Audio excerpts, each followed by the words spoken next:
کئی سولین لباس میں بیٹھے عوام کے نعرے لگاتے ہوئے آمرانہ ذہنیت اتنی ہوتی ہے کہ ڈکٹیٹر کہ مجھے وہ ہٹلر کی ان سے بو آتی ہے. ان سے ہٹلر کے مائنڈ ہے نا, دیکھیں مائنڈ سیٹ ہوتا ہے. بظاہر آپ دیکھیں ہٹلر ڈیموکریٹک گنا جائے گا کیونکہ وہ جمہوری الیکشن جیت کے آیا تھا, لیکن مجھے بتایا کہ جمہوریت اس کے آس پاس بھی کبھی گزری ہو. وہ تو ایسا ڈکٹیٹر مجھے بتائیں ہسٹری میں اس سے بڑھ کے کیا ڈکٹیٹر کی کوئی ایگزامپل ہو سکتی ہے جو. تو اس لیے ظاہری الیوں کو نہیں دیکھتے کہ پروسیس طے کر کے آیا ہے. میں تو ذہنیتوں کو دیکھتا ہوں. بھٹو کی ذہنیت میں نے ہمیشہ بدترین ڈکٹیٹر دیکھا, اور وہی ذہنیت مجھے آج عمران خان میں بھی دکھتی ہے. میں میرا ان سے کوئی نہ بیر ہے نہ مخالفت ہے, نہ کسی کی محبت میں گرفتار ہوں. سوال یہ ہے کہ بھٹو, سب سے پہلے ہم اس پہ آ جاتے ہیں کہ بھٹو لیڈر کیسے بنا, یا وہ سیاست میں جب آیا تو اس کی اٹھان کیسے ہوئی. آپ کو معلوم ہوگا جنرل اسکندر مرزا, ان کی جو پوزیشن تھی, جو حیثیت تھی, اور جس طریقے سے ان کی کیبنٹ میں یہ شامل ہوا. اچھا, وہ جو اکتوبر کیا ڈیٹ تھی, یعنی 1958 میں جو اس نے جو رول ادا کیا, جو اسکندر مرزا نے کیا, وہ غالباً 7 اکتوبر کو اس طرح ہے, بات دیکھ لیں. اس کے بعد اس کو بھی ایوب خان ظاہر ہے کہ ایک طاقت جو اصل طاقتور ہوتا ہے, اب جینون طاقت تو اسی کے پاس تھی.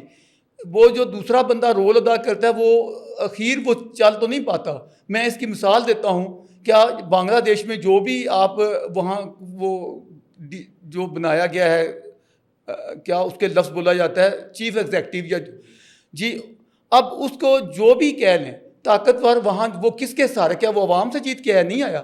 اس کو بنانے والے کون ہیں؟ اسٹیبلشمنٹ ہے. طاقتور, تو طاقتور جو ہے اخیر طاقت کا اپنا ایک مزاج ہوتا ہے, طاقت اپنا آپ منوا کے چھوڑتی ہے. اس میں کوئی, آپ کہہ رہے ہیں ایوب نے طاقت منوا لی, میں کہنا ایوب نے طاقت منوا لی, اور یہ اتنا جو ڈیموکریٹ تھا تو پھر چھوڑ دیتا.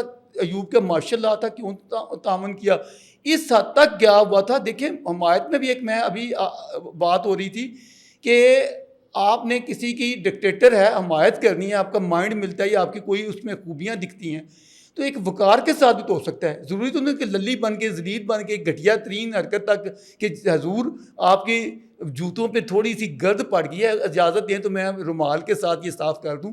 یعنی یہ چاپلوسی کا انداز نہیں ہونا چاہیے, کہ وقار ہونا چاہیے.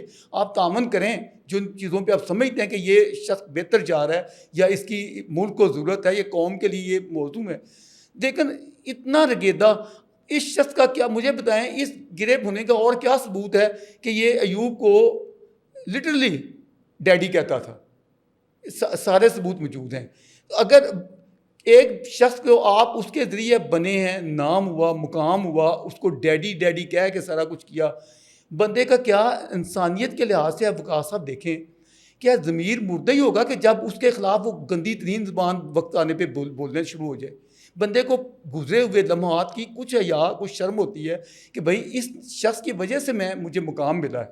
اور میں اس کے, جب وہ سیاسی مفادات کا ایشو آیا تو اس نے ایوب کے خلاف کیا زبان نہیں استعمال کی, جس طرح عمران خان نے کی. ہم آتے ہیں اس بالکل بالکل. میں ابھی اس پہ آتا ہوں, پہلے اس پہ آپ نے پوچھا تو میں نے کہا تھوڑا سا ادھر کو جا لوں.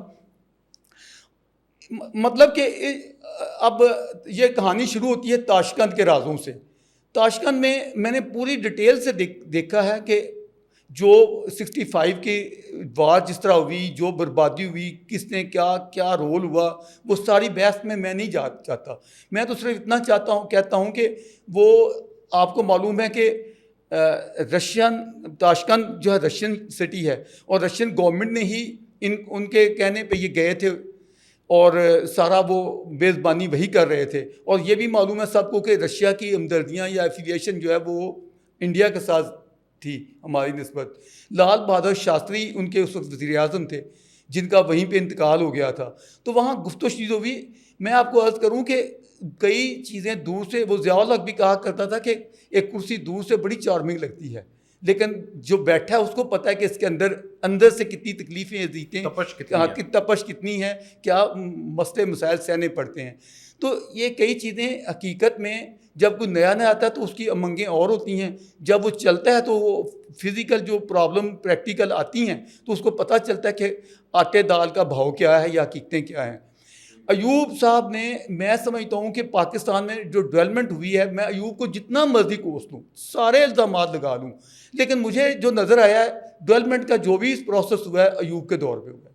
اور مجھے یہ بھی میں بالکل ماننے میں کوئی حجاب نہیں ہے کہ اس شخص نے کئی موقع پہ سٹینڈ لیا کئی باتوں پہ. فار ایگزامپل, میں چونکہ لا کا اسٹوڈنٹ بھی ہوں, ہمارے ہاں آئلی قوانین نافذ ہیں ایوب خان کے زمانے, فیملی لاز آرڈیننس جو جس کے تحت لاگو کیے گئے تھے, یہ 1961 کی بات ہے. ٹھیک سر.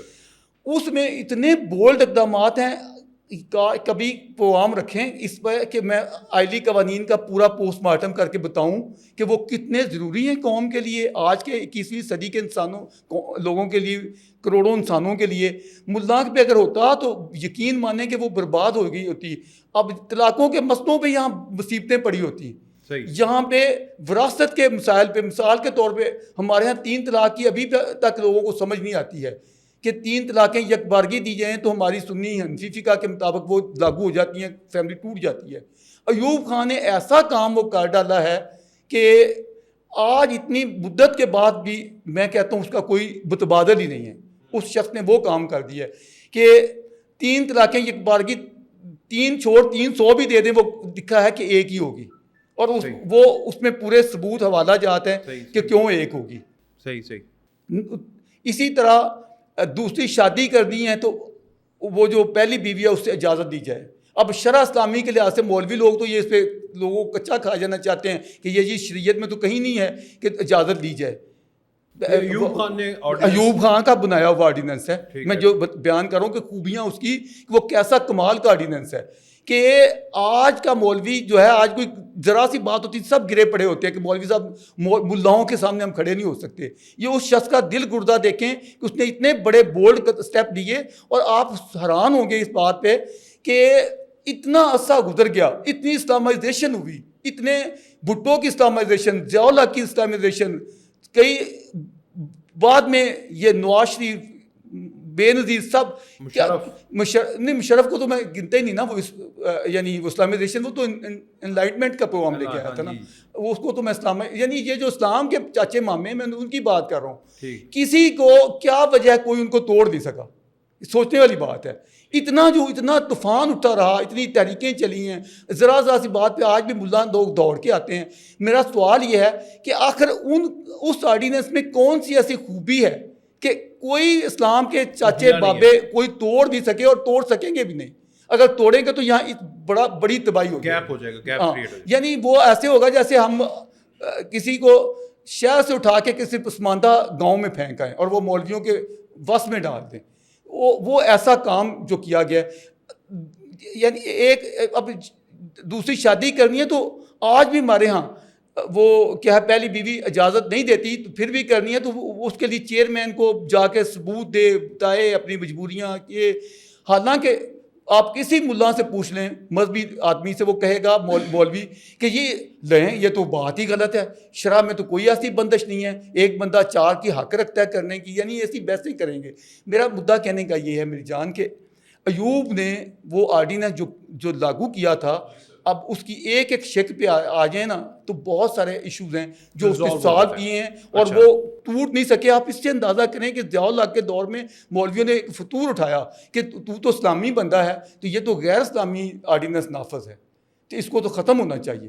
لیکن ضیاء الحق نے جتنی مرضی اس کی مذمت یہاں کتنی کی جاتی ہے, ہر الزام اس پہ تھوپ دیا جاتا ہے, پورے جہان کی کالک اس کے منہ پہ مال دی جاتی ہے کہ ضیاء الحق تو بڑا ایسے تھا, ظالم تھا, یہ تھا, اور وہ اسلام کے لیے اس نے تباہ کر دیا سوسائٹی کو.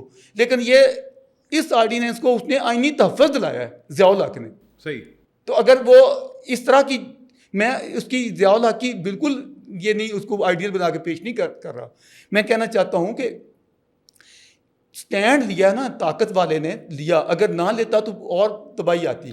تو بھٹو کا رول, اس کے بالمقابل بھٹو کا میں رول دیکھتا ہوں کہ اب کشمیر بات ہوئی تھی شروع کے تاشکند کا جو معاہدہ ہوا اس میں کیا راز تھے؟ کیونکہ بھٹو کی لیڈرشپ کا جو جس طرح یہ آج موجودہ بھٹو نے چلائی ہے نا تحریک کہ میں تبدیلی لے کے آؤں گا، چینج کا نعرہ لے کے آیا تھا یہ نیا پاکستان کھلاڑی جو ہے یہ چینج کا نعرہ لے کے آیا تھا نیا اچھا یہ نعرہ گھسا پٹا بھٹو کے دور کے اخبار پڑھ کے دیکھیں تو وہاں بھی یہی نظر آئے گا میں نیا پاکستان بنا رہا ہوں. اس نے تو واقعی نیا بنایا، پہلا توڑا تو اس کو آدھا کر دیا اور وہ نیا ظاہر ہے آپ ایک بلڈنگ کو آدھی توڑ دیں تو نہیں وہ جو بھی اس کو ٹوٹی پھٹی جو ہوگی اس کو کہہ سکتے ہیں نیا. میں تو ان معنوں میں دیکھتا ہوں وہ نیا جو ہے یہ بھی ایک رگیدا ہوا نعرہ ہے. اس کے بعد اس شخص نے بھی یہ نیا لگایا نعرہ. تو میری گزارش یہ کہ بھٹو نے ساری وہ چیزیں کی جس میں وہ ملمہ کاری تھی، منافقت تھی. اب ایوب خان ایک حکومت کرتے ہوئے حقیقتوں کو کافی سمجھ گیا تھا. دیکھیں اتنی اس سے بڑی کیا بات ہے، ایوب وہ شخص تھا جس نے انڈیا کو متحدہ جوائنٹ ڈیفنس کی پیشکش کر دی تھی کہ ہم اکٹھے ہو کے ایک مشترک نہیں پاکستان انڈیا کا جوائنٹ ایک ڈیفنس قائم کیا جائے. اس حد تک وہ حقائق سمجھنے کے بعد پہنچا تھا. وہ الگ بات ہے، اس پہ آگے ڈبیٹ ایبل ہے کہ کیا وجہ تھی، کیا مسائل تھے. لیکن تاشکند کی نعرہ بھٹو میں بتا رہا بھٹو صاحب یہ نعرہ لگا کے آئے کہ میں تاشکند کے راز بتاؤں گا. یا جب بھی پڑھیں گے نا تو بہت زیادہ ہر جگہ یہ ہر جلسے میں وہ شخص یہ کہتا ہے دیکھیں میں اگلی دفعہ میں بتاؤں گا تاشکند کے راز کیا تھے. لوگ ہماری تاریخ پڑھنے والے جو دلچسپی رکھتے ہیں وہ اکثر یہ سوال کرتے ہیں یار وہ کہتا تھا میں تاشکند کے راز بتاؤں گا، آخر وجہ کیا ہے کہ اس نے کبھی بتایا نہیں ہے. وہ مجھے بھی کئی لوگ پوچھتے ہیں کیا وجہ ہے بھٹو نے ہر جلسے میں ہر جگہ بویلا ڈالا ہوا تھا میں تاشکند کے راز بتاؤں گا، لیکن کبھی وہ سامنے کیوں نہیں آ سکے راز. میں آگے سے جواب دیتا ہوں یار یہ صرف سٹنٹ تھا، راز ہوتے تو بتاتا. راز تھے کیا؟ راز میں بتا دیتا ہوں راز کیا تھے. وہ راز یہ تھے جی کہ ایوب پریکٹیکلی یہ سمجھ گیا تھا کہ ہم نے انڈیا کے ساتھ جنگیں کر کے ہم ترقی نہیں کر سکتے. ان مذاکرات میں بنیادی فوکس چونکہ کشمیر کے نام پہ یہ جنگ شروع ہوئی تھی اور اس میں کہتا ہوں ایوب کو مروانے والے یہ بھٹو جیسے اس کے ایڈوائزر ہی تھے. وہ مشہور ہے نا کہ وہ مولا علی سے کسی نے کہا کہ اے امیر المومنین علی آپ سے پہلے حکومتیں اچھی تھیں، آج آپ کی حکومت اچھی نہیں ہے. کیا وجہ ہے اس کی؟ انہوں نے کہا اس کی وجہ یہ ہے کہ ان حکومتوں کے ایڈوائزر ہم لوگ تھے اور ہمارے مشیر تم لوگ ہو. تو یہ جو بھٹو کے مشیر میں اس کو بیل آؤٹ نہیں کر رہا ایوب کو، مطلب کہ ظاہر ہے وہ اس کی ذمہ داری تھی کہ جنگ کو نہ ہونے دیتا یا اس کے طرف نہ جاتا. لیکن اس کے کان بھرنے والے اس کے یہ سجے کبے سب سے بڑا گھناؤنا رول اب بلیو کریں جو میں نے اس چیز کو پڑھا ہے اس میں بھٹو صاحب کا تھا کہ انہوں نے اس اکسایا کہ یہ ایسے چھاتا بردار اتار دی جائے اگر کشمیر میں تو یہ کہ وہ بے خبر ہوں گے تو ہم قبضہ کر لیں گے، عوام ہماری حمایت میں وہاں سے اٹھ کھڑے ہوں گے. تو ایک یہ بات جب زیر بحث آئی کہ وہ کہیں جو بارڈر ہے باقی ایریا جیسے لاہور کا بارڈر ہے تو ادھر سے انڈیا نہیں کر دے گا حملہ، تب کیا کریں گے؟ تو انہوں نے کہا نہیں جی وہ یہاں تک ہی رہے گی، یعنی ازیوم کر لیا خود ہی وہ یہاں تک ہی رہے گی، لائن آف کنٹرول مطلب ادھر نہیں جائیں گے. میں کہتا ہوں کہ ایوب خان کو اچھی خاصی ٹھوکریں کھانے کے بعد تباہی بربادی کروانے کے بعد سمجھ آ چکی تھی کہ یہ چیزیں نہیں ہمارے موافق ہیں جنگ میں. صحیح. تو اس میں یہ چیز طے ہو گئی جس کو راز کہا جاتا ہے نوٹس میں یا لکھنے میں کہ انڈیا کا مطالبہ یہ تھا کہ کشمیر جو ہے یہ انٹرنیشنل ایشو نہیں ہے، یہ پاکستان اور انڈیا کے درمیان باہمی بائیلیٹرل ایشو ہے، ہمارا یہ تنازع باہمی ہے. تو اسی بات کو کہا گیا کہ ٹھیک ہے یہ اس کو باہمی طور پہ ہم حل کرنے کی کوشش کریں گے. اتنی بات کو لے کے اس نے سودا کر دیا، بیچ دیا، پتہ نہیں کیا گند ایسے نعرے جو میں آپ کے سامنے بول نہیں سکتا جو میں نے میرے نالج میں ہیں کہ یہ نعرے کس طریقے سے لگائے گئے اور کیا کچھ بک کی گئی. چلو ٹھیک ہے سب ہو گیا. آگے آتے ہیں اس کو ایوب کے خلاف یعنی وہ ساری کمپین اس نے چلائی اور اپنے آپ کو ایک بڑا عوامی لیڈر کہ میں اس کو اکٹھا کیا، اپنے شولڈر کے اوپر کتا اٹھا ہاں کے جی جی توبہ توبہ ہے توبہ ٹھیک ہے توبہ نا نعرے لگائے اور اس کو نام ایوب دیا, تو وہ بالکل. ایوب خان نے تو ٹھیک ہے وہ بیک فٹ پہ چلے گئے. آگے ہاں. بڑھیں سر, آگے آگے جنرل میں آگے یحییٰ, آنا چاہتا ہوں اصل میں یہ تو آگے آگے جنرل یحییٰ صاحب, آگے آگے ان کے ساتھ کیا مسئلہ ہوا؟ یا کے ساتھ بھی دیکھیں, اگر بھٹو میں ڈیموکریسی کی رمق بھی ہوتی تو یہ صاف کہتا یحییٰ خان صاحب آپ اپنا سوچیں جانے دیں, الیکشن جب آپ نے بڑا اچھا قدم کیا ہے کہ منصفانہ الیکشن کروا دیے ہیں, جو کہ پاکستان میں میرا خیال ہے جتنے آج تک الیکشن ہوئے ہیں, واحد الیکشن 70 کے ہیں جن کے بارے میں کبھی انگلی نہیں اٹھائی جاتی, اور وہ سارے ہی مانتے ہیں کہ وہ کوئی ایسی فریق نہیں جس نے کہا ہو کہ وہ دانتی والے الیکشن تھے 1970 کے واحد الیکشن. پہلے جنرل الیکشن جو پہلے پاکستان بننے کے بعد پہلے جو الیکشن ہوئے ہیں جی, واحد الیکشن میری انفارمیشن کے مطابق ہیں تاریخ میں جو جن پہ انگلی نہیں اٹھائی گئی, جو جن کو لیکن اسی کے اوپر تو جن کو فری اینڈ فیئر کہا جاتا ہے, اس کے نتائج نہیں مانے گئے. الیکشن پہ نہیں اعتراض ہے, اعتراض اس بات پہ ہے کہ الیکشن کے جو نتائج آتے ہیں ان کو ماننا جانا چاہیے تھا, کیوں نہیں مانے گئے. اس میں اگر کہا جاتا ہے جی یحییٰ خان کی اپنی اس میں تھی کہ مجھے عہدہ دے دیا جائے صدارت کا, وہ یہ منوانا چاہتا تھا حکومت میں اس کو تب دوں گا, مجیب ماننے کو تیار نہیں تھا, بھٹو ماننے کو تیار تھا. میں ساری باتیں تنقید کر لیں آپ, ایوب کا حق تھا, مجیب الرحمان کا حق تھا اس بات پہ کہ اگر وہ کہتا کہ بھئی میں نہیں عہدہ دیا, میں تو الیکٹڈ ہوں, میں کیوں عہدہ دوں. بھٹو الیکٹڈ تھا ہی نہیں, یہ عہدہ کس بنیاد پہ دینے کا حق رکھتا تھا جی, اس کا مطلب ہے کہ بے ایمانی تھی. ایک بندے کی 81 سیٹیں ہیں 300 کے عوام میں, وہ کس بنیاد پہ کہتا ہے کہ میں تجھے صدر بھی دوں گا, بس مجھے حکومت دے دو سب کچھ. میں مان لیا کہ آرمی کے اس وقت کے جو بھی کمانڈر تھا اس کو چاہیے تھا, اگر اس نے بڑا اچھا کام کیا تھا, منصفانہ الیکشن کروا دیے تھے, ان کے نتائج کو مان کے اقتدار ان کے حوالے کر دیتا, اپنا قومی سلامتی کے جو تقاضے ہیں ان کو ضرور رکھ لیتا سامنے کہ بھئی ان قومی سلامتی کے پاکستان ویسٹ پاکستان ایسٹ پاکستان سے چلنے لگ جاتا. بالکل, میں کہتا ہوں کہ کوئی بستہ نہیں تھا, وہ 56% ان کی ایک میجارٹی ہے ان کے, تو ہمارے بھائی تھے. دیکھیں مسلم لیگ 1906 میں ڈھاکہ میں قائم ہوئی تھی, بنگالیوں کا بڑا رول ہے پارٹیشن جو بھی یہ پاکستان کے بنانے میں, وہ بڑے نہیں ان کو بھی چھوڑ دیں. حسین شہید سور وردی جیسا وہ ہیرا تھا, وہ اتنا بڑا آدمی تھا, کا داور تھا. دیکھیں پارٹیشن سے پہلے یا یہ 47 سے پہلے اتنا بڑا بنگال جس میں پورا ویسٹ بنگال شامل ہے, آپ تھوڑا نقشہ اگر دیکھیں نا, اتنا بڑا بنگال ہے. اس سارے کا وزیر اعظم کون تھا, اسے وزیر اعلیٰ نہیں بولا جاتا تھا, حسین شہید سور وردی تھا. ایسے لوگ تھے, انہوں نے ان کی جدوجہد تھی, اسٹرگل تھی, جس سے سارا. اب اگر ان کی میجارٹی آ گئی ہے تو یہ زیادتی ہے, بڑی زیادتی ہے. میں تو کبھی اس کو ہضم نہیں کر سکا کہ آپ ان کو ان کا حق ملنا چاہیے تھا بنگالیوں کا, لیکن یہاں اس کو بھوکے بنگالی اور گھٹیا بنگالی اور پنجابی شوونزم کا جو بھی شور کیا گیا, جو زیادتی ہے بڑی, میں تو بالکل اس کے حق میں.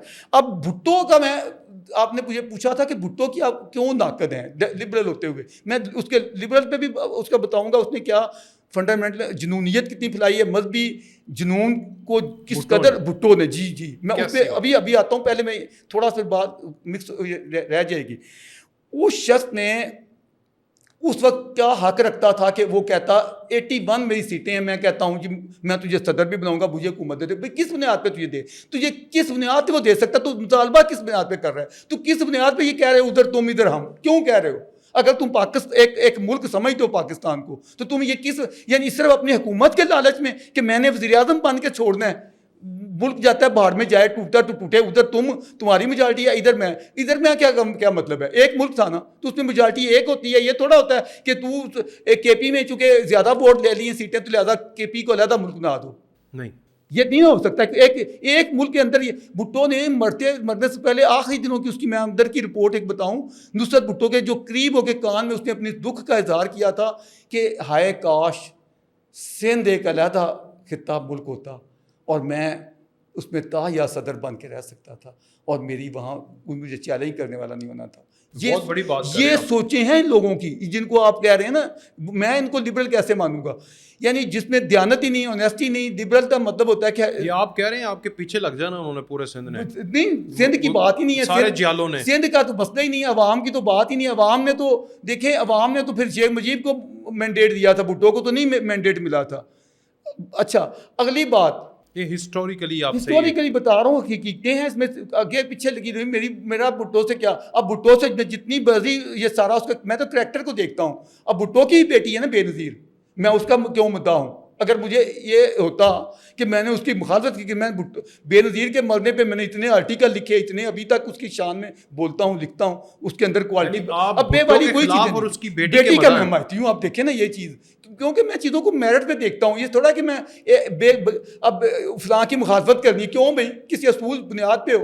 اب بھٹو نے جتنی خرمستیاں کی ہیں اس کی بیٹی نے ان میں سے کوئی ایک بھی نہیں کی، بلکہ ان کو دھویا ہے، ٹھیک کیا ہے، درست کیا ہے بے نظیر بھٹو نے. بے نظیر نے ملاؤں کے سامنے کچھ نہ کچھ اگر سٹینڈ لیا تو بے نظیر نے لیا. بھٹو نے اپنے سیاسی مخالفوں کے خلاف، مجھے بتائیں بے نظیر نے کسی کو تنگی دی ہو، کبھی تکلیفیں پہنچائی ہوں؟ بھٹو نے اپنے چن کے اپنے سیاسی مخالفوں کے، اپنے پارٹی کے لوگوں کو، جے رحیم کے ساتھ کیا سلوک کیا؟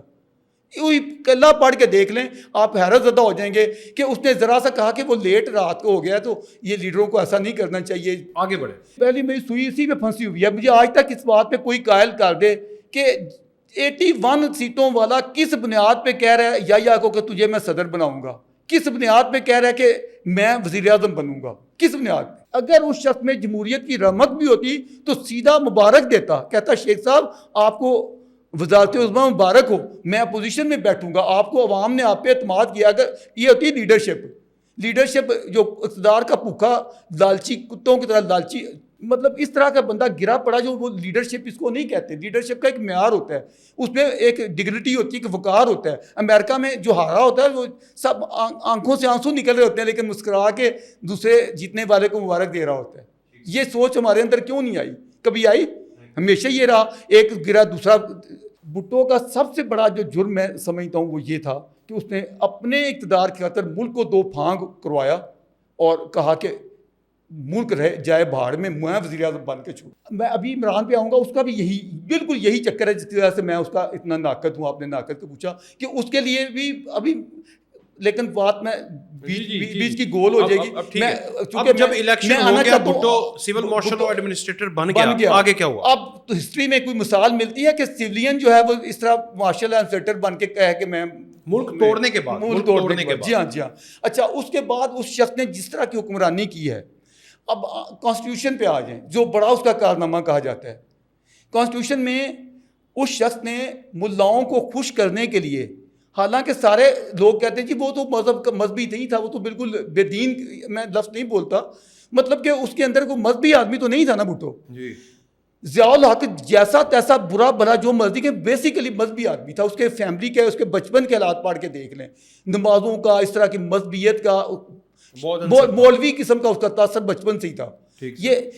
یہ منافقت ہوتی ہے کہ میں لوگوں کو دکھانے کے لیے ایک دم میں قیا پلٹ کہوں کہ آج میں مولوی ہو گیا. یعنی یہ تو صرف میں اسلامی ٹچ دینے لگا ہے. اپنی ساری کرتوتیں جیسی بھی رہی ہوں وہ ساری ختم، آج میں اسلامی ٹچ دینے کیونکہ مجھے اس سے پاپولیرٹی ملے گی. تو مجھے بتائیں منافقت کس کا نام ہے؟ یہی ہوتی ہے. اچھا، اس شخص نے سب سے پہلے آتے یہ کام کیا کہ جب کانسٹیٹیوشن کا ایشو تھا تو اس میں چن کے ملاؤں کو خوش کرنے کے لیے وہ ساری چیزیں ڈالتا چلا گیا. اب میں ان پہ اگر آؤں گا تو وہ بھی، میں تنازع کی بات نہیں کرنا چاہتا کیونکہ مذہب کے بارے میں ہمارے ہاں تو ویسے ہی نہیں بولا جا سکتا. میں کہنا چاہتا ہوں کہ ایک بولنا چاہیے بھی نہیں سر، وہ ہمارا مینڈیٹ نہیں ہے. نہیں، لیکن ایک چیز ہے، دیکھیں ایک بات، کیونکہ ویسے ہوتا تو ہر انسان کا مینڈیٹ ہوتا ہے اپنے دین کو ڈسکس کر لینا اس میں، لیکن ہمارے ہاں مینڈیٹ نہیں ہے کیونکہ ہماری داڑھی نہیں ہے، ہمارے سر پہ پگڑی نہیں ہے. نہیں جی وہ نہیں، میں تو خود ایک ریٹائر مولوی ہوں. ساری زندگی میں نے اسلام کو، مذاہب عالم کو پڑھا ہے، میرا یہ موضوع ہے. میں عرض کروں کہ ایک طرف آپ پیش کرتے ہیں کہ بڑے ہر جگہ چھپا ہوتا ہے 11 اگست کو جی آج کے بعد نہ کوئی یہاں ہندو ہوگا نہ مسلمان ہوگا. یہی ہے نا، سب عقیدہ اپنی اپنا ذاتی معاملہ ہے. کسی آپ کا کیا عقیدہ ہے، اسٹیٹ کو اس سے کوئی سروکار نہیں ہوگا. یہ کہا گیا ہے نا، جس نے بھی کہا ہے کہ اسٹیٹ کو آپ کے عقیدے سے کوئی سروکار نہیں ہوگا. اس کا مطلب کیا ہے؟ سیکولر. تو پھر جب آئین بننے لگا تھا اس وقت یہ ہدایت کدھر چلی گئی تھی؟ اس وقت تو اسلامی جمہوریہ پاکستان اور وہ نہیں، جب ایک طرف آپ بڑے دھڑلے سے پیش کرتے ہیں کہ کسی کا کوئی عقیدہ ہے، اسٹیٹ کو اس سے کوئی سروکار نہیں ہوگا، وہ آپ کا پرسنل میٹر ہے. سر یہ بڑا نا تھوڑا سا میں اس پہ بحث نہیں بنانا چاہتا. میں تو صرف اس طرف آنا چاہتا ہوں کہ جب شکیں بنائی جا رہی تھیں اس وقت چاہیے تھا کہ یہاں یہ دیکھا جاتا کہ پاکستان ایک ایسی مملکت ہے جس کے سب شہری برابر حیثیت رکھتے ہیں, کوئی سیکنڈ کلاس سٹیزن نہیں ہے. یہاں کوئی اگر کرسچن ہے, ہندو ہے, سکھ ہے, پارسی ہے, وہ بھی اتنے ہی پاکستانی ہیں جتنے کہ دوسرے ہیں. تو مذہب کے بنیاد پہ آ کے اتنی ڈسکریمنیشن کرنا, بندشیں چیزیں جو کی گئیں کانسٹیٹیوشن کے حوالے سے, وہ مجھے کافی زیادہ اعتراضات ہیں جو بھٹو نے کیے. اچھا آگے بڑھیں. اور ملاؤں کو خوش کرنے کے لیے کیے. اس کے بعد دیکھیں میں زوال کی طرف آ رہا ہوں. عروج تو آپ نے بتا دیا کہ عروج آیا نہیں, آپ کے بقول بھٹو کا عروج آیا نہیں, بلکہ اس نے چھینا اپنی لالچ, ہرس اور اقتدار کے لیے. آپ کہہ رہے ہیں کہ عروج تھا نہیں بلکہ وہ چھینا گیا, اور ایک پاپولیرٹی کے پاپولسٹ جھوٹے نیریٹو کی بنیاد کے اوپر اس نے جس کے ساتھ کھایا, جس نے اسے بنایا, جس کو ڈیڈی کہا, اس کی پینٹ میں چھرا گھونپا, اور پھر وہ آیا اقتدار پر, پھر پاکستان ٹوٹا, پھر کانسٹیٹیوشن بنا, اب آگے آگے دیکھیں جو جمہوری آپ کہہ رہے ہیں, میں آپ سے سیکھ رہا ہوں. جی جمہوری بندہ ہوتا ہے جو جمہوریت جیسا الیکشن جیتنے کا نام نہیں ہوتا. جمہوری ایک رویہ ہوتا ہے, برداشت اس میں ہوتا ہے, اس میں تحمل, دوسروں کے ساتھ آپ کا سلوک. اپوزیشن, جمہوریت کا یہ مطلب نہیں ہے کہ اپوزیشن کو کچل ڈالو. جمہوریت کا یہ مطلب نہیں ہے کہ اکثریت کی آمریت قائم کر دو. جو اپوزیشن ہوتی ہے اس کے بھی رائٹس ہوتے ہیں. ٹھیک سر. ان کے وہ قائد حزب اختلاف کا بھی ایک احترام ہوتا ہے. یہ نہیں ہوتا کہ اس کو اپنے سارجنٹ کو کہہ کے تو ان کو پکڑ کے بازوؤں سے اور ٹانگوں سے کہا کہ اسمبلی سے باہر پھینکاؤ. یہ جمہوریت ہوتی ہے. یہ نہیں ہوتی. اپنے مخالفوں کے لیے دلائی کیمپ بنائے جائیں, یہ جمہوریت ہوتی ہے. اپنے مخالفوں کو جا کے عبرت نشان عبرت بنا دیا جائے. دیکھیں اب اس کے کیس پہ جو بھی کہا جا رہا ہے, آج جو مرضی وہ اٹھا کے لگے ہوئے ہیں تشریح, وقت کی بات ہوتی ہے. کیا یہ جو نواب محمد احمد خان تھا, احمد رضا قصوری کا ابا, اب ساری باتیں حقیقتیں ساری کھلی بات ہوئی, جو قتل ہوئے تھے, شہید ہوئے تھے, جی اس کو جس طریقے سے بیچارے کو مارا گیا, جس پہ حملہ ہوا, کیا اس پہ کوئی اور آج تک نکلی ہے کہ اس کو کوئی خلائی اوپر سے آسمانوں سے کوئی خلائی مخلوق آئی تھی تو اس نے وہ کر دیا تھا؟ کوئی ایسی چیز نہیں. سب کو پتہ ہے, سزا بھی ہوئی. وہ علیحدہ بات ہے کہ وہ ایویڈنس اس اسٹینڈرڈ کی آپ کہتے ہیں نہیں تھی. کئی باتیں آپ کے سامنے واقعتاً ہوئی ہوتی ہیں, اگر ایویڈنس اس لیول کی نہ ہو تو آپ اعتراض کرتے ہیں جی ایویڈنس میں کمی ہے. لیکن قتل ہوا, اس میں تو کوئی شک نہیں ہے. مرا, وہ کیوں مرا, اس پہ بھی ساری چیزیں ہیں. میں ایک ایک چیز کو پوری پڑھی ہے, ایک ایک چیز پہ گزرا ہوں کہ وہ سارا کیس کیا تھا. میں لب الباب یہ ہے کہ بھٹو صاحب کے جثے میں مخالفت برداشت کرنے کا مادہ ہی نہیں تھا. ٹھیک ہے. اور یہ ان کے زوال کا یہ ساری اسی کی وجہ سے ساری وہ کر رہا تھا. میں اس سے بھی آگے بتاؤں, آپ کو عرض کروں, آج بلوچستان کا بڑا رونا رویا جاتا ہے. بھٹو وہ شخص ہے جس نے بلوچستان میں وہاں کی منتخب, بھٹو دیکھیں کے پی میں تب یہ اس کو فرنٹیئر بولا جاتا تھا, سرحد, اور بلوچستان میں وہاں تو بھٹو کو نہیں جیت ہوئی تھی. بنگال میں جیسے نہیں ہوئی تھی, ادھر بھی نہیں ہوئی تھی. اس کو سندھ اور پنجاب میں ہوئی تھی. اب میں پوچھتا ہوں کہ اگر جیسا تیسا حالہ, یہ تو جیتا ہوا میں مانتا ہی نہیں, جیتا ہوا تو دوسرا تھا جس کو آپ نے جیل میں ڈال دیا. اچھا, اس شخص وہ جیت کے جنرلی جیت کے آئے ہوئے تھے کے پی والے, اور بلوچستان میں جو حکومتیں بنی تھی, سردار عطا اللہ خان مینگل کی حکومت تھی, اور ادھر مفتی محمود کی حکومت تھی, مولانا فضل الرحمان کے والد. ہاں جی ہاں. اب مجھے بتائیں ان کی حکومتوں کو بھٹو نے کس بنیاد پہ کیا حق پہنچتا تھا؟ الیکٹڈ گورنمنٹ دونوں کی, ایک ہی جب کی احتجاجاً انہوں نے بھی چھوڑ دی, ریزائن کر دیا. عطا اللہ مینگل کی حکومت کو ڈسمس کرنے کا بھٹو کو کیا حق تھا؟ ایک الیکٹڈ حکومت کو. صرف وہی نہیں کیا بلکہ اتنا ظلم کیا ان کے ساتھ, ابھی تک وہ زخم ان کے نہیں بھرے ہیں. ان کے اوپر جھوٹے مقدمے بنائے, ملک دشمنی اور غداری کے ان پہ کیسز بنائے گئے. حیدرآباد ٹریبیونل کیا تھا, اس میں ان کو جیلوں میں رکھا گیا. ولی خان کی خدمات دیکھیں جمہوریت کے لیے, اس کے باپ کی خدمات دیکھیں. یعنی ایسے درویش صرف لوگوں کو ان لوگوں نے کیا سلوک کیا, یعنی جو رکھا گیا کیس بنائے سارا چل رہا تھا, اتنا انتہائی نفرت امیز سلوک کیا گیا. اچھا, اپنی اپوزیشن کے ساتھ کیا سلوک کیا گیا, ساری چیزیں اپنی جگہ. اب آگے آ جائیں, جیسا تیسا لوگ بلک پڑے تھے, تڑپ رہے تھے بھٹو کی آمریت سے کہ جو اس نے جینا حرام کر دیا سب کا. لیکن خدا کر کے یہ 77 آیا جب بھٹو نے الیکشن کروائے. ٹھیک ہے, 70 کے بعد اصولاً تو 75 میں الیکشن ہونی چاہیے تھی، لیکن وہ چونکہ ہر دن وہ چاہتا تھا زیادہ وہ آئین کا بنا کے کہ میں نے نافذ کیا ہے اس کے بعد یہ شروع ہوگا، تو جو بھی ہے 7 سال اس نے بغیر جیتے کوئی الیکشن جیتے بغیر 7 سال وہ وزیر اعظم رہا، ٹھیک ہے 77 میں۔ اب 77 میں کیا ہوا، کس طرح کے الیکشن کروائے، ساری دنیا کو معلوم ہے 2/3 میجارٹی اس کا ٹارگٹ تھا، اس نے تونے کے زبردستی کر کے اس نے کہا جتوایا۔ جان محمد عباسی جماعت اسلامی کا امیر تھا سندھ جماعت کا، اس نے کاغذ جمع کروانے گیا تو اس کو پکڑ کے غائب کر دیا گیا۔ جگہ جگہ بھٹو کے، جب بھٹو اپنے مخالف آنے والے کاغذ جمع کرانے والے کے ساتھ یہ سلوک کر رہا تھا تو ظاہر ہے کہ جو اس سے چیلے چمٹے تھے انہوں نے کیا کسر چھوڑنی تھی، جس کا بڑا بھائی ایسے جب بڑا باپ اس طرح کی کرتوتیں کر رہا ہو تو دوسروں کو شے ہی ملے گی، تو انہوں نے بھی اپنے مخالفین کے ساتھ یہی کچھ کیا۔ جتنی جو کچھ بھی ہوا آپ دیکھیں، میری نظر میں پاکستان کے اندر آج تک اتنی بڑی ایجیٹیشن نہیں چلی جو 77 میں چلی۔ پی این اے موومنٹ کہتے ہیں، پی این اے کی جہاں پاکستان قومی اتحاد۔ اچھا، اس میں اس کے دوران وہ کیا ہے کہ وہ مذاکراتی دور شروع ہو گیا، اس کے ساتھ بھٹو کے ساتھ وہ تھے کوثر نیازی تھے اور عبدالحفیظ پیرزادہ، یہ پینل یہ تھا۔ دوسرا پینل تھا مفتی محمود کی سربراہی میں نوابزاد نصر اللہ خان تھے اور پروفیسر عبدالغفور جماعت اسلامی کے، تو ان کے مہینوں مذاکرات چلتے رہے۔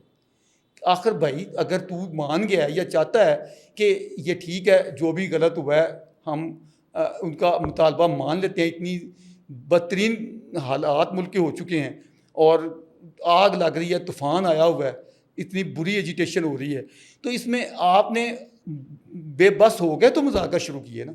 اب مذاکرات کو اتنا طول دینے کی کیا ضرورت تھی؟ بات تو سمپل تھی کہ بھئی وہ کہتے ہیں کہ تم نے دھاندلی کی، ہم نے الیکشن کو نہیں مانتے، دوبارہ الیکشن کو، اتنی بات ہے نا، اس پہ مہینوں مثلاً اس کو طول دینے کا کیا مدعا ہے؟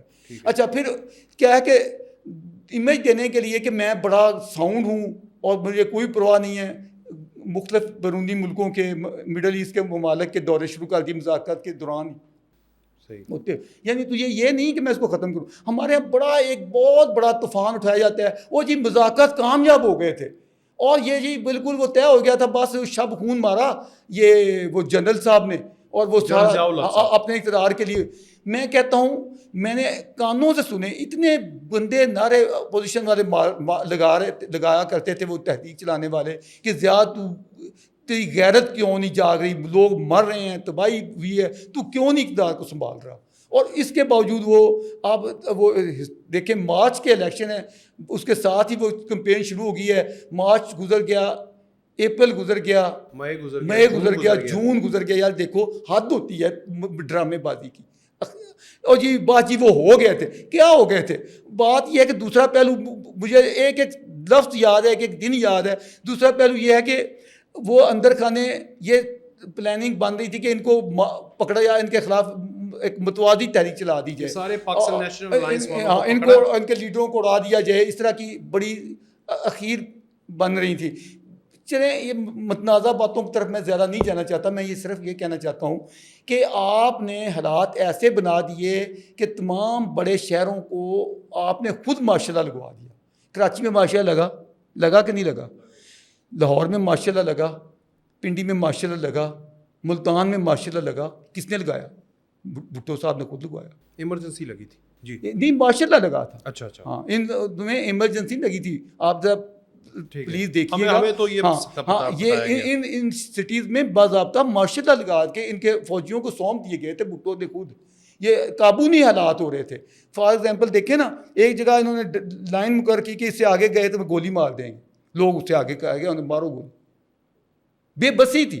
یعنی آپ دیکھیں، آپ ایسے ایک لکیر کھینچتے ہیں کہ اس سے آگے کو گیا تو خبردار ہم شوٹ کر دیں گے، اور سارا مجمع آگے چلا جائے تو کیا کریں گے؟ لوگوں کو مار دیں گے عوام کو۔ اور آپ کو یہ علم ہو کہ ضیاء الحق نے بھٹو کی اتنی فیور کی تھی، وہ اعداد و شمار پڑھیے گا کتنے لوگ باقی مرے مارشاء اللہ سے پہلے، مارشاء اللہ لگانے سے پہلے بھٹو کے دفاع میں اس کو تحفظ دینے کے لیے کتنے لوگ مارے گئے، مرے لوگ جلوسوں میں ان کو کہ بھٹو کے خلاف ایجیٹیشن نہ ہو۔ مارشاء اللہ کیوں لگایا اس نے؟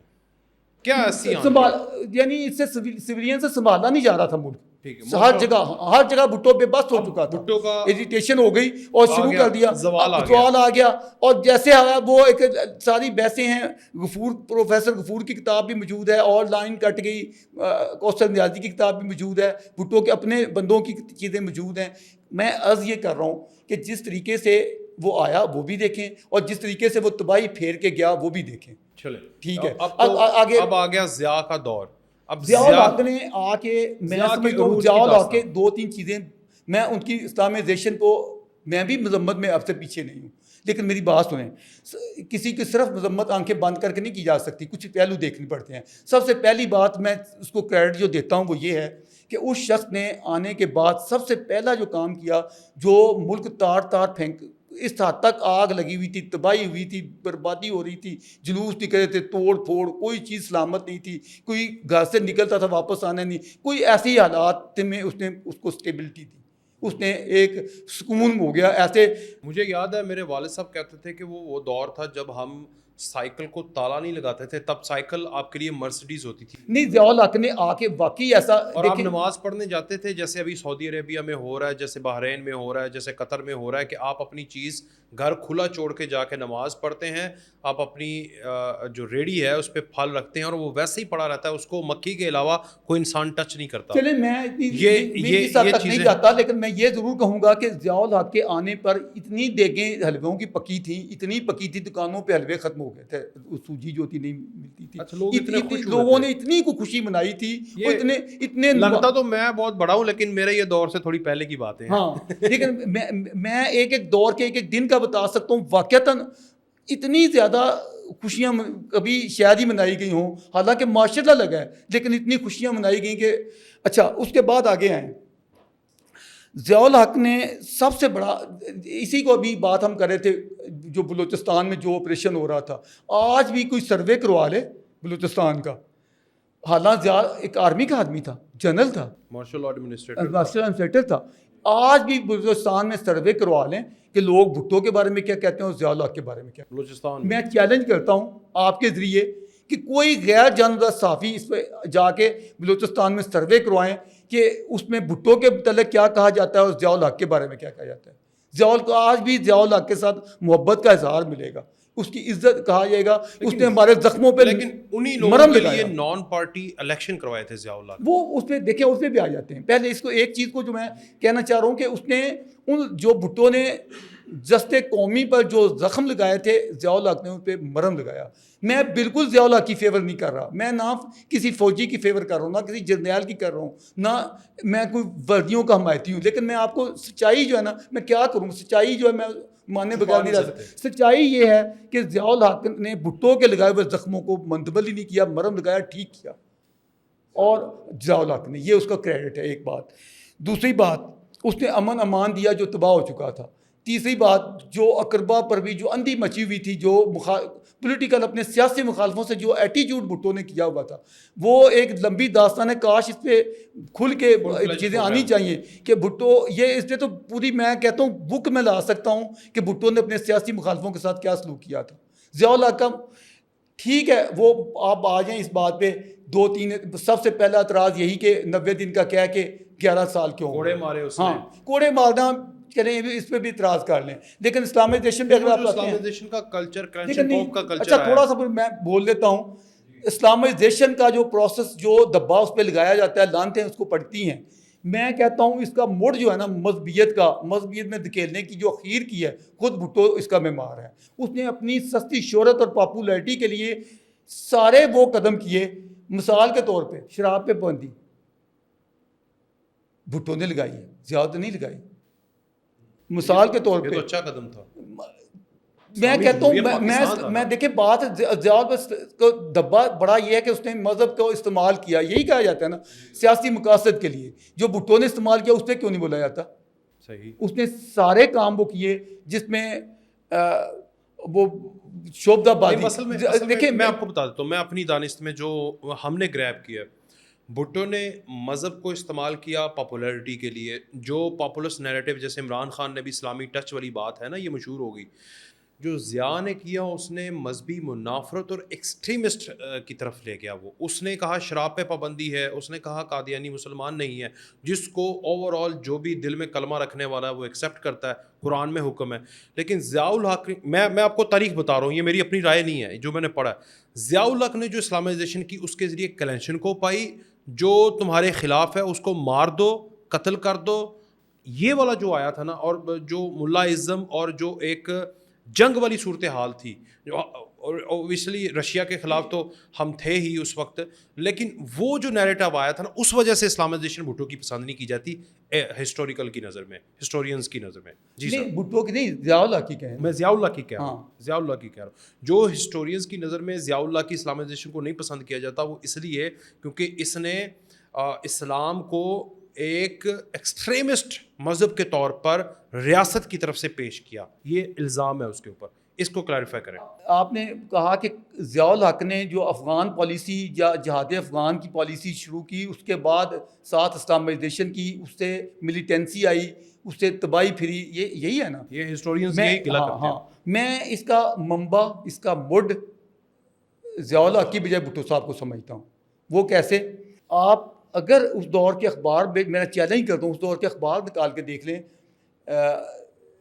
77 میں اور 76 میں بھی, کہ ادھر سے یہ شروع ہو چکی تھی گڑبڑ ہونی افغانستان سے. اور وہ جو لیڈر ہیں جن کو بعد میں مجاہدین کہا گیا, یہ بھٹو دور میں دورے شورے شروع ہو چکے ہوئے تھے.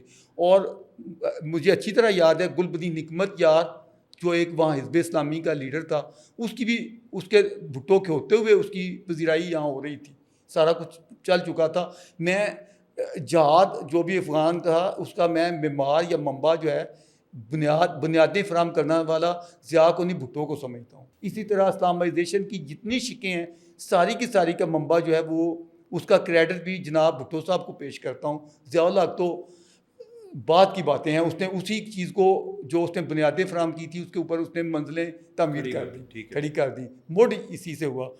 باقی یہ ہے کہ اس کے منفی اثرات ہوئے, میں مانتا ہوں.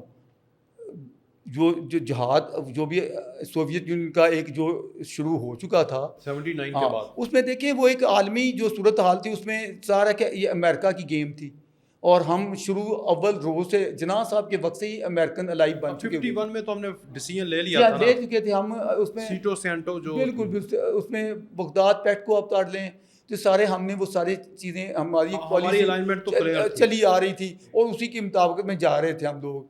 باقی یہ ہے کہ جب ضیاء الحق نے یہ کیا, اس میں سعودی عرب بھی شامل تھا, ایجپٹ بھی اس میں شامل تھا, OIC بھی اس میں شامل تھی, اس میں ساری مسلم امہ یا کہہ لیں وہ ساری کا ہم نے کیا ہوا تھا. تو وہ سارا بنا کے پیش یہ کیا گیا. مجھے اچھی طرح یاد ہے جماعت اسلامی کا سب سے بڑا پروپوگنڈ یہ ہوتا تھا, اور جی سوویت یونین جو ہے نا وہ قبضہ کرنا چاہتی ہے بلوچستان پہ اور گرم پانیوں پہ جانا چاہتی ہے. آپ اس میں آپ ساری تفصیل مل جائے گی. یہ جتنے اسلامی گروہ ہیں یہ بھی یہی کہہ رہے تھے, اور ایک طوفان تھا, اور یہ کہا جاتا تھا وہ بے دین ہیں جو رشین ہیں, اور یہ اہل کتاب ہیں, امریکن ہیں, یہ ساری.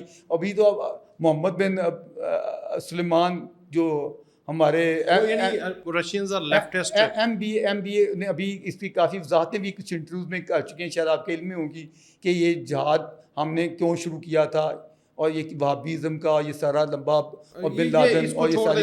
اچھا لاسٹ کویشچن اس ٹینور کے حوالے سے, اس کو میرا مدعا صرف یہ ہے کہ یہ سارے کا موڈ جو ہے وہ بھٹو نے فراہم کیا تھا.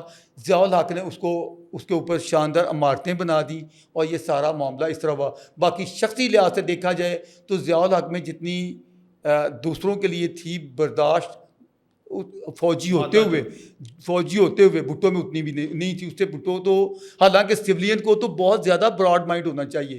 اس نے کیا سلوک کیا؟ ہاں یہ کہا جا سکتا ہے کہ وہ کیا ہے کہ اس نے طول کیوں دیا. میں آپ کو بتاؤں بھٹو کی دیکھیں کئی باتیں لفظی طور پہ جو مرضی آج کہہ لیں, لیکن کچھ پریکٹیکل ایسی چیزیں ہوتی ہیں کہ اگر یہ سارا پروسیس جیسا تھا بھٹو کی جو فطرت تھی, اب وہ اس زمانے میں آپ پڑھیں تو یہ نظر آئے گا کہ بھائی قبر جو ہے نا وہ ایک ہے, بندے دو ہیں جی. یہ دونوں جو ہے نا اس میں سے ایک نے جانا ہی جانا ہے. اگر وہ نہیں کرے گا تو بھٹو آئے گا. تو وہ یہ ساری جو صورت حال تھی اس میں یہ نظر آ رہا تھا کہ اگر یہ صورت حال جو ہی گیم پلٹا کھائے گی تو یہ پرسنل وہ گریج وہ سارا جو تھا اس میں دوسرے کی گردن ماری جائے گی. اچھا مجھے یہ بتائیں، سندھ میں پیپلز پارٹی کے جالوں کے لیے اور لبرلز کے لیے اور جو اس کو مانتے ہیں بھٹو کو عظیم لیڈر، اور وہ تھا بھی، یہ کیسے تھا؟ چلے جو مانتے ہیں میں ان کے حساب سے کہہ رہا ہوں نا، میں اپنا میرے ساتھ تو نہیں، بے نظیر لیڈر تھی، اس کو عظیم کہیں یہ لوگ، کیونکہ بے نظیر نے اپنے مخالفوں کے ساتھ کوئی ایسا سلوک نہیں کیا. اس نے قومی مفاد میں سوال تو سن لیں سر. بھٹو شہید تھا ہے، ضیاء الحق شہید تھا ہے، یا دونوں شہید ہیں؟ کیسے ڈفرینشیٹ کریں؟ دیکھیں پہلی بات تو ان کی نظر میں وہ شہید نہیں، ان کی پہلی نظر میں وہ بات یہ کہ ہم نے شہادتوں کو بھی مذاق ہی بنا دیا ہے. مطلب شہادت کا جو مذہبی کنسیپٹ ہے وہ تو ایسا ہے ہی نہیں جس طرح کہ ہم نے بنا دیا ہے. دیکھیں یہ مفادات کی گیمیں ہیں، سارے اپنے اپنے مفادات ہی چل رہے تھے. اب بھٹو کون سے کس سچائی کے لیے اٹھا تھا؟ مثال کے طور پہ الیکشن میں دھاندلی کرنا، یہ کون سی ایسی جہادی یا کون سا ایسا مشن تھا نیکی کا جس کی پاداش میں سب کچھ ہوا نا؟ بندے کو قتل کروا دینا کون سا ایسا مشن تھا جس پہ کہا جائے شہادت دی جائے؟ اس طرح تو پھر یہ جو جتنے ڈکیت مارے جاتے ہیں کل کو ان کے والی وارث گھر والے فیملی والے دکھی ہوتے ہیں تو وہ کہیں گے جی ہمارا شہید ہو گیا کیونکہ وہ ان نیچرل یا غیر طبی موت مرا ہے. تو غیر طبی موت کو اگر آپ نے شہادت اس بنیاد پہ سمجھنا تو ساروں کو ہی کہہ دیں شہید ہیں. میں تو وہ کوئی مشن ایسا نہیں دیکھتا ہوں، لہٰذا ہمیں اس طرح کی چیزیں. بھٹو صاحب دیکھیں ضیاء الحق کا ایک یہ بھی مسئلہ ہے کہ وہ تھا ہی بائی نیچر یا بائی بچپن سے یا اس کی فطرتاً ہی اس کے اندر وہ مذہبیت تھی. میں نہیں سمجھتا کہ اس نے کچھ سیاسی ہوں گے، سیاسی مقاصد بھی بعد میں شامل ہو گئے ہوں گے، لیکن وہ ایک مولوی ٹائپ آدمی تھا اور اس کو مذہب کو سمجھتا تھا کہ ہماری نجات جو ہے مذہب کے ذریعے ہے. وہ ایک دیکھیں ایک بندہ واقعی انٹلیکچولی یہ سمجھتا ہو اور ایک بندہ میں یقین نہیں رکھتا لیکن میں اپنی لوگوں کو دھوکہ دینے کے لیے مذہب کا استعمال کرتا ہوں، نمازوں کا، چیزوں کا تذکرے، تو یہ زیادہ بڑی منافقت نہیں ہوتی. ٹھیک ہے، میں مانتا ہوں منافقت دونوں جگہ فاض ہے، آپ سمجھے دونوں کی منافقت تقابلی جائزہ لینا ہے. کم از کم ایک بندہ بلیو رکھتا ہے وہ کرتا ہے کام، ایک بندہ بلیو بھی نہیں رکھتا ہے، وہ کوئی مذہب کا کوئی اس کی زندگی میں رمق نہیں ہے، اس کی سارے کرتوت ایک ایک کو چھانتے جائیں بچپن سے لے کے شروع ہو جائیں اس کے سارے چھاننے، کہیں آپ کو نظر نہیں آئے گا، کوئی ایک رمق دکھائی نہیں کچھ دے گی. لیکن جب اس کو مفادات ہوتے ہیں تو فوراً پینترے بدل کے وہ ایسے شو کرتا ہے، دکھاتا ہے کہ میں بڑا دینی بندہ ہوں، بڑا مذہبی ہوں، تو یہ منافقت ہوتی ہے. پھر ضیاء الحق اچھا شہید، تو لہٰذا میں کسی کو میں کون ہوتا ہوں، میں یہ کہنا چاہتا ہوں کہ ایک مشن جو ہوتا ہے نا وہ تو کوئی نہیں، اس نے بھی اپنے اقتدار کو طول دینے کے لیے 11 میں تو مانتا ہوں کہ اس کی وجوہ جو بھی تھی، لیکن بہرحال ایک بندہ آیتیں پڑھ کے 90 دن کا کہہ کے آئے تو 11 سال تک طول دے دے، یہ بات اس کو جسٹیفائی تو نہیں کیا جا سکتا. اچھا اب اس لیے میں چاہتا ہوں کہ جو چیزیں ٹھیک ہیں وہ ٹھیک ہیں، جو غلط ہیں وہ غلط ہیں. ہمیں مجھے کیا مطلب میں نہیں چاہوں گا یہ بات کہ کسی کو میں نہ تو ہمارے ہاں یہ بڑی بدقسمتی ہے کہ ہم یا تو کسی کو ایسا بنا دیتے ہیں جیسے فرشتہ ہے یا کسی کو بنا دیتے ہیں کہ وہ شیطان ہے. میں کہتا ہوں انسانوں کو انسانوں کے لحاظ سے دیکھا جائے. میں ضیاء الحق کو بھی جو اس کی خوبیاں وہ بھی میرے سامنے ہیں، خامیاں میرے سامنے ہیں. اس طرح بھٹو کی خوبیاں میں ڈھونڈتا رہتا ہوں، مجھے تو ملتی کوئی نہیں ہے. میں دوستوں کو کہتا ہوں یار مجھے بتایا کرو خوبیاں، میں بھی جانوں اور مانوں، کیونکہ جو وہ بتاتے ہیں میں ان پہ میں بالکل مطمئن نہیں ہوتا، اور ساری منافقت کو میں کسی طرح بھی خوبیاں نہیں مانتا ہوں.